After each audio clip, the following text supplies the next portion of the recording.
Boa noite, pessoal. Vocês já me conhecem, meu nome é Sóstenes e eu vim aqui para fazer esse vídeo introdutório para apresentar a vocês o grupo de estudos bíblicos, que eu estou chamando assim. Foi um pensamento que eu tive durante algum tempinho em poder comentar, em poder disseminar a palavra de Deus. No momento que eu pensei em fazer isso, eu percebi que em alguns momentos eu sempre me achava um pouco mais retraído em falar da palavra.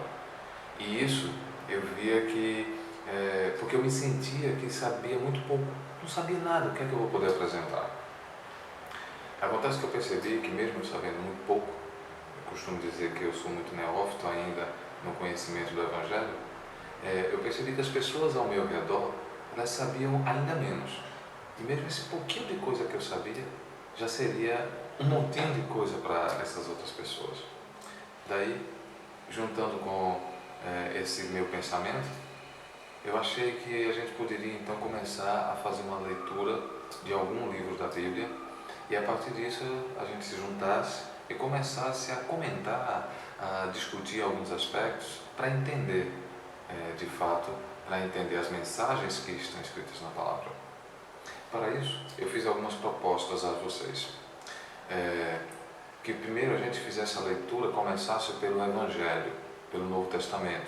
E o primeiro seria, por uma ordem que está na própria Bíblia, o Evangelho de Mateus. A intenção é que a gente faça essa leitura em determinados momentos. A própria Bíblia recomenda que a gente dê para Deus as nossas primícias, as nossas primeiras partes. Então essa é uma ideia para fazer essa leitura. O ideal é que a gente faça essa leitura então assim que acorda. Quando você estiver acordando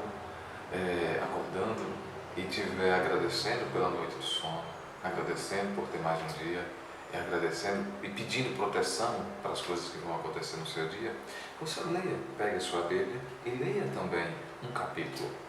Basta um capítulo. E, dentro do possível, à noite, quando você for dormir, antes de você fazer a sua oração noturna e agradecer por tudo que lhe aconteceu no dia, você faça a leitura de mais outro capítulo. Desse jeito, você vai ler 2 capítulos por dia. Mas, eventualmente, você pode ficar tentado. Eu não vou ler de manhã porque eu estou muito apressado, acordei em cima da hora, então eu vou ler 2 à noite. Vou lhe dizer, talvez uma vez ou outra você consiga fazer isso, mas nem sempre. À noite a gente sempre está cansado. Às vezes a gente está com muito sono, não vamos conseguir entender o que está escrito. E eu quero lembrar vocês, Deus não quer de você o seu resto. Deus não quer de você as sobras. Ele quer a melhor parte de você, porque Ele vai lhe dar o melhor também dele. A melhor parte é o início do dia, quando você está acordando, quando você está disposto e preparado para tudo. Por isso eu recomendo, eu peço a você, de que se você achar que à noite, por qualquer motivo, não vai poder fazer a leitura do próximo capítulo, então leia os 2 capítulos pela manhã. Assim, você vai ter mais proximidade de Deus e você vai estar mais próximo de entender a palavra dele. A proposta, então, conforme eu comentei, é que a gente comece pelo Evangelho de Mateus. Fazer uma breve apresentação por que é que eu escolhi esse livro. O Evangelho de Mateus, Mateus também chamado de Levi, foi um dos apóstolos de Jesus Cristo, alguns dos seguidores. Foi escrito entre 60 e 65 depois de Cristo, segundo os estudiosos, e diferente dos outros evangelhos, que depois eu vou falar um pouquinho mais sobre eles, ele foi escrito para os judeus, para o próprio povo judeu.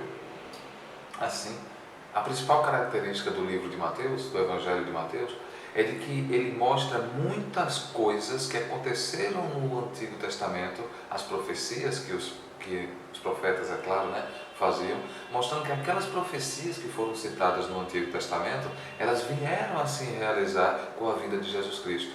Ele, o Messias Salvador, é justamente aquele Messias que o povo judeu tanto esperava, mas que não soube reconhecê-lo. Porque esperava um Messias libertador, brigador, guerreiro. E, na verdade, a mensagem de Jesus foi totalmente ao contrário. Foi uma mensagem de paz, amor, ame ao seu próximo. Sendo assim, o livro de Mateus, o Evangelho de Mateus, ele vai buscar muitas referências do Antigo Testamento para provar ao povo judeu de que Jesus é o verdadeiro Messias. Bom, alguma outra coisa que pode ser falado também é que, embora seja o primeiro Evangelho, ele não foi o primeiro a ser escrito. Tá? O primeiro a ser escrito foi o de Marcos, e o Evangelho de Mateus tomou também algumas referências do Evangelho de Marcos. Bem, sendo assim, eu espero vocês no próximo vídeo, onde a gente vai começar a comentar, a discutir, a conversar sobre o capítulo 1º do Evangelho de Mateus. Aguardo vocês por lá. Um abraço.